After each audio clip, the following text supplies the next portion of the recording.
সারা পৃথিবীর হবু মায়েদের সবচেয়ে বড় কৌতূহল গর্ভে কি ছেলে আছে নাকি মেয়ে। আজকের ভিডিওতে আমি আপনাদের এমন 5টি অত্যন্ত গুরুত্বপূর্ণ লক্ষণের কথা বলবো যা দেখে আপনি বুঝতে পারবেন আপনার কোলজুড়ে একটি ছেলে সন্তান আসছে। 5 নম্বর লক্ষণটি সবচেয়ে বেশি মিলে যায়, তাই ভিডিওটি না টেনে সম্পূর্ণ দেখুন। আসসালামু আলাইকুম, প্রেগন্যান্সি টিপস বাংলা চ্যানেলে আপনাদের স্বাগতম। আমি ডাক্তার মেহজাবিন। গর্ভাবস্থার শুরু থেকেই অনেক মা আমাদের কাছে জানতে চান বাচ্চা ছেলে হওয়ার লক্ষণগুলো কি কি। আজ আমরা বিজ্ঞান এবং দীর্ঘদিনের অভিজ্ঞতার আলোকে এমন 5টি লক্ষণের কথা বলবো যা গর্ভে ছেলে সন্তান থাকলে প্রকাশ পেতে পারে। চলুন শুরু করা যাক। 1. মর্নিং সিকনেস বা বমি ভাব। গর্ভাবস্থার প্রথম দিকে বমি হওয়া বা মাথা ঘোরাকে আমরা মর্নিং সিকনেস বলি। এটি মায়েদের জন্য খুব সাধারণ একটি বিষয় হলেও এর তীব্রতা দেখে অনেক সময় বোঝা যায় আপনার গর্ভে ছেলে নাকি মেয়ে সন্তান বড় হচ্ছে। গবেষণায় দেখা গেছে যাদের গর্ভে কন্যা সন্তান থাকে তাদের শরীরে হরমোনের প্রভাব অনেক বেশি থাকে। এই হরমোনের আধিক্যের কারণে তাদের বমি বমি ভাব বা শরীর খারাপ লাগার পরিমাণটা অনেক বেশি হয়। বিপরীত দিকে যদি আপনার গর্ভে ছেলে সন্তান থাকে তবে দেখবেন আপনার বমি বমি ভাব বা মাথা ঘোরার সমস্যাটা তুলনামূলক অনেক কম। আপনি হয়তো সকালে ঘুম থেকে উঠে বেশ চনমনে আর ফ্রেশ অনুভব করছেন। খাবারের গন্ধ বা সাধারণ রান্নার গন্ধে আপনার খুব একটা অস্বস্তি হচ্ছে না। খুব দ্রুতই আপনার খাবারের রুচি ফিরে আসছে এবং শরীর হালকা লাগছে। সহজভাবে বললে, যদি আপনার গর্ভাবস্থার শুরুর দিনগুলো খুব বেশি অস্বস্থতা ছাড়াই বেশ শান্তিতে কাটছে, তবে আমাদের দেশের প্রচলিত অভিজ্ঞতা অনুযায়ী আপনার কোলজুড়ে একটি ফুটফুটে রাজপুত্র আসার সম্ভাবনা অনেক বেশি। 2. খাবারের প্রতি বিশেষ আকর্ষণ। গর্ভাবস্থায় খাবারের প্রতি টান বা ক্রেভিং হওয়াটা খুব স্বাভাবিক, তবে আপনি কোন ধরনের খাবার বেশি পছন্দ করছেন তা থেকে কিন্তু একটা বড় আভাস পাওয়া যায় যে আপনার গর্ভে ছেলে না মেয়ে সন্তান বড় হচ্ছে।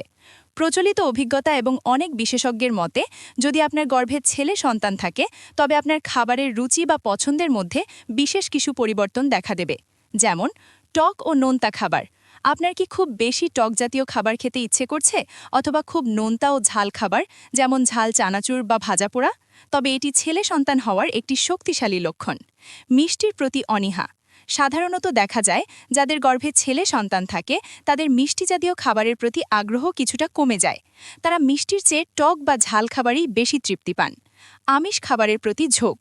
অনেক সময় দেখা যায় এই সময়ে মাছ বা মাংসের প্রতি আগ্রহ অনেক বেড়ে যায়। সহজভাবে বললে, যদি আপনার জিহ্বায় সবসময় টক ঝাল বা নোনতা স্বাদের কোনো খাবার খাওয়ার প্রবল ইচ্ছা থাকে তবে অনেক ক্ষেত্রেই এটি একটি ইঙ্গিত দেয় যে আপনার কোলজুড়ে একজন রাজপুত্র আসতে যাচ্ছে। 3. ত্বকের উজ্জ্বলতা ও চুলের বৃদ্ধি। গর্ভাবস্থায় হরমোনের পরিবর্তনের কারণে প্রতিটি মায়ের ত্বকে ও চুলে কিছু না কিছু পরিবর্তন আসে। তবে প্রচলিত একটি ধারণা আছে যে গর্ভের সন্তান ছেলে না মেয়ে তার উপর ভিত্তি করে এই পরিবর্তনের ধরন আলাদা হয়। বলা হয়ে থাকে কন্যা সন্তান মায়ের রূপ ও সৌন্দর্য কিছুটা ভাগ করে নেয়, কিন্তু যদি আপনার গর্ভে ছেলে সন্তান থাকে তবে আপনার সৌন্দর্যে এক অন্য রকম পরিবর্তন আসবে। যেমন ত্বকের উজ্জ্বলতা। খেয়াল করে দেখুন আপনার ত্বক কি আগের চেয়ে অনেক বেশি উজ্জ্বল আর মসৃণ হয়েছে। আপনার মুখে যদি ব্রণের সমস্যা কমে যায় এবং আপনি কোনো প্রসাধনী ছাড়াই আগের চেয়ে বেশি ফ্রেশ দেখান তবে বুঝে নিন আপনার কোলজুড়ে রাজপুত্র আসার সম্ভাবনা অনেক বেশি। চুলের বৃদ্ধি ও ঝলমলে ভাব। গর্ভাবস্থায় ছেলে সন্তান থাকলে মায়ের চুল অনেক বেশি ঘন, লম্বা ও ঝলমলে হয়ে ওঠে। যদি আপনার চুল পড়া কমে যায় এবং চুলের জেল্লা আগের চেয়ে অনেক বেড়ে যায় তবে এটি ছেলে হওয়ার একটি বড় সংকেত। শারীরিক পরিবর্তন।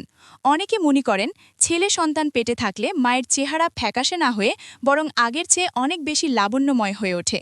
সহজভাবে বললে, গর্ভাবস্থার এই সময়ে যদি আপনি আগের চেয়ে নিজেকে বেশি সুন্দরী বা গ্ল্যামারাস অনুভব করেন তবে আপনি একটি ছেলে সন্তানের আশা করতে পারেন। 4. বাচ্চার হৃদস্পন্দন। 4 নম্বর লক্ষণটি হল আপনার অনাগত সন্তানের হৃদস্পন্দন বা হার্ট রেট। ডাক্তার যখন আল্ট্রাসোনোগ্রাম করেন তখন কিন্তু আপনি বাচ্চার হার্ট রেট কত সেটা জানতে পারেন। মজার ব্যাপার হলো এই হৃদস্পন্দনের গতি দেখেই কিন্তু একটা ধারণা পাওয়া যায় যে আপনার গর্ভে ছেলে না মেয়ে সন্তান রয়েছে। চিকিৎসা বিজ্ঞানের কিছু ছোট ছোট পর্যবেক্ষণ এবং সাধারণ অভিজ্ঞতায় দেখা গেছে 140-এর নিচে যদি আপনার বাচ্চার হার্ট রেট প্রতি মিনিটে 140-এর কম থাকে তবে অধিকাংশ ক্ষেত্রেই ধারণা করা হয় যে আপনার গর্ভে ছেলে সন্তান রয়েছে। দ্রুত নাকি ধীর। বলা হয়ে থাকে মেয়ে বাচ্চাদের তুলনায় ছেলে বাচ্চাদের হৃদস্পন্দনের গতি কিছুটা ধীর স্থির হয়ে থাকে। অন্যদিকে হার্ট রেট যদি 140-এর উপরে বা অনেক বেশি দ্রুত হয় তবে সেটি মেয়ে সন্তান হওয়ার লক্ষণ হিসাবে ধরা হয়। সহজভাবে মনে রাখার টিপস। পরের বার যখন ডাক্তারের কাছে রিপোর্ট দেখতে যাবেন তখন বাচ্চার হার্ট রেটের দিকে একটু খেয়াল রাখবেন। যদি দেখেন সেটা 140-এর আশেপাশে বা তার নিচে থাকছে, তবে আপনি আপনার রাজপুত্রের জন্য মনে মনে প্রস্তুতি নিতে পারেন। 5. পেটের আকার ও অবস্থান।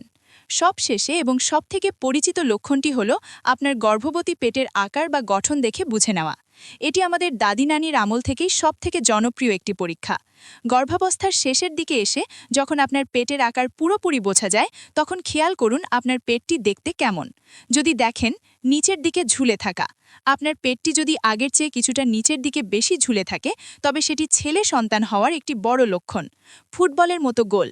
যদি আপনার পেটটি চারদিকে ছড়িয়ে না গিয়ে শুধু সামনের দিকে একদম ফুটবলের মতো গোল হয়ে বাড়ে, তবে ধারণা করা হয় আপনার কোল জুড়ে রাজপুত্র আসতে যাচ্ছে।